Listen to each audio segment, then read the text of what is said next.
Merhaba arkadaşlar. Şimdi Mor Üzerli Adam'ın yanına gidiyoruz. Mor Üzerli Adam biliyorsunuz gizli grubu var.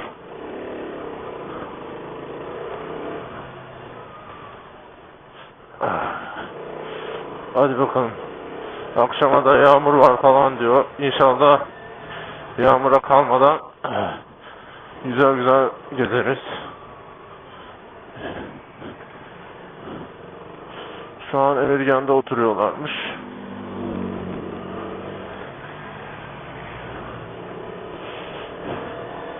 Hadi bakalım. Geçen sefer bu kamera geçen videoda şeydi benim. Daha uzun bir aparata bağlamıştım ve çantaya tutturduğum şey Velcro'ydu. Yani Velcro değildi işte, Velcro gibi bir şeyle bağlamıştım. Şimdi zip tie'larla bağladım, daha sıkı. Çok titriyordu her çıkıntıda, her şeyde. O sorunu çözdüm inşallah. Bakalım. Bakalım Mor Vizörlü Adam ve arkadaşlarıyla tanışalım. Nasıl insanlar merak ediyorum. İyi insanlara benziyor hepsi. Orada da belki birkaç görüntü çekerim isterlerse.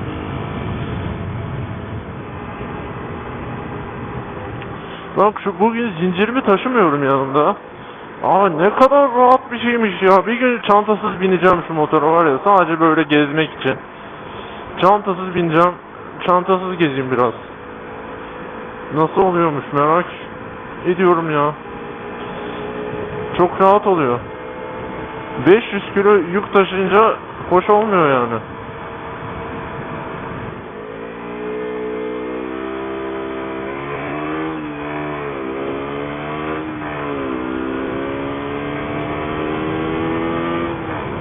Bak yine kırmızı.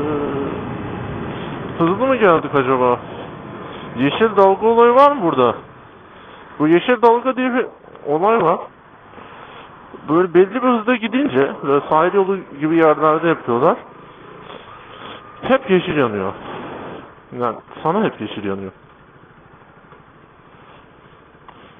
Çünkü sen hep yeşilleri yakalamış oluyorsun.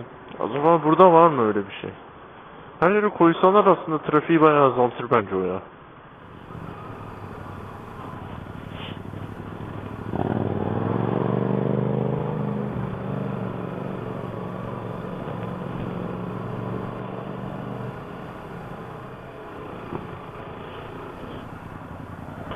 Merhaba. Göktuğ ben. Memnun oldum Mor Vizörlü Adam. Efendim? Mor Vizörlü Adam. İsmini söylemiyor musun? Lan bu MT7'lerin de lastikler amma kalınmış ha.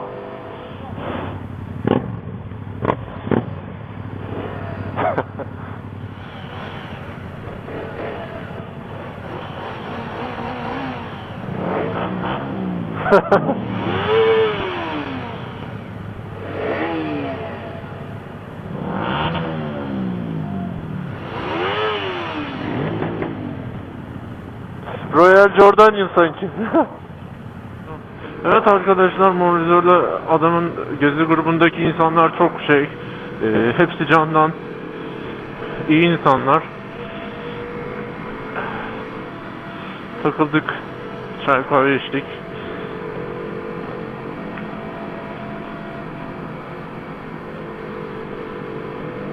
Şimdi viraja. Lastikler biraz ısınsın.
bildiğimiz yola geldik.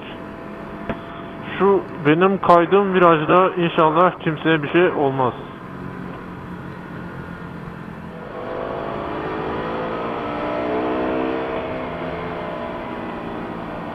Yağmur biraz başladı sanırım.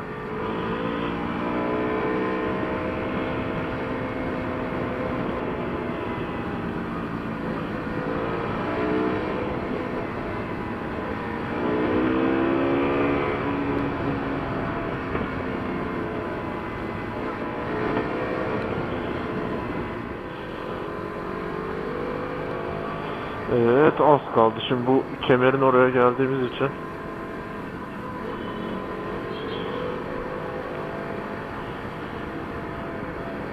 Kemerden sonra yukarı doğru dik dönen bir viraj var. Zemini de kaygan. Arabalar da ezmeye kalkışıyor insanlar orada.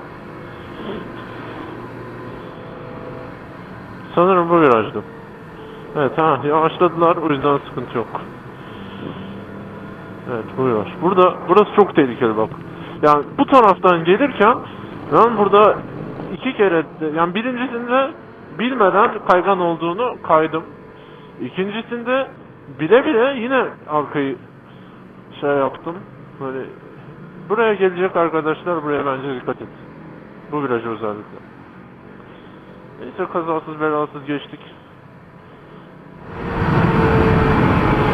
Ben de bak ikidir bu kaydı açıyorum.